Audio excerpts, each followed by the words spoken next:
রাজশাহীর বাঘায় পদ্মার চরে রাতের আধারে বাড়িতে ঢুকে গুলি করে ঘুমন্ত অবস্থায় সোহেল রানা নামের এক যুবককে হত্যা করা হয়েছে।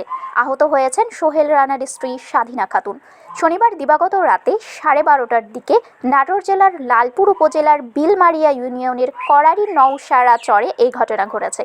সোহেল রানা বিলমারিয়া করারি নওশারার চরের কালু মণ্ডলের ছেলে। দুর্বৃত্তদের গুলিতে সোহেল রানার স্ত্রী স্বাধীনা খাতুন আহত হয়েছে। তাদের উদ্ধার করে বাঘা উপজেলা স্বাস্থ্য কমপ্লেক্সে নেওয়া হলে সোহেল রানাকে কর্মরত চিকিৎসক হুমাইরা খাতুন মৃত ঘোষণা করেন। আহত স্ত্রীকে ভর্তি করে চিকিৎসা দেওয়া হচ্ছে। স্বাধীনা খাতুনের হাতে আঘাতে প্রাপ্ত হয়েছে বলে জানা গেছে 2025 সালের 27 অক্টোবর রাজশাহীর বাঘা, নাটোরের লালপুর, পাবনার ঈশ্বরদী এবং কুষ্টিয়ার দৌলতপুরে সীমান্তের পদ্মার চরের নিচে খানপুরের হবির চরের দক্ষিণে 14,000 মাঠ এলাকায় সংযোগস্থল পদ্মার চরে খড়কাটাকে কেন্দ্র করে গোলাগুলির ঘটনায় খানপুরের মিনহাজ মণ্ডলের ছেলে আমান মণ্ডল, একই গ্রামের শুকুর মণ্ডলের ছেলে নাজমুল হোসেন নিহত হন। পরের দিন 28 অক্টোবর হবির চর থেকে কুষ্টিয়ার লিটন হোসেন নামের আরও এক ব্যক্তির মরদেহ উদ্ধার করে পুলিশ।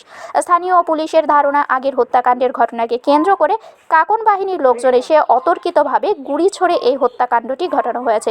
এ বিষয়ে বাঘা থানার পরিদর্শক সিরাজুল ইসলাম হক বলেন, আগের হত্যাকাণ্ডের ঘটনাকে কেন্দ্র করে দুর্বৃত্তরা রাতের আধারে বাড়িতে ঢুকে রাত 12:30টার দিকে সোহেল রানাকে গুলি করে হত্যা করা হয়েছে বলে ধারণা করা হচ্ছে। বিষয়টি তদন্ত করা হয়েছে। শারমিন শিমু, বরেন্দ্র টেলিভিশন।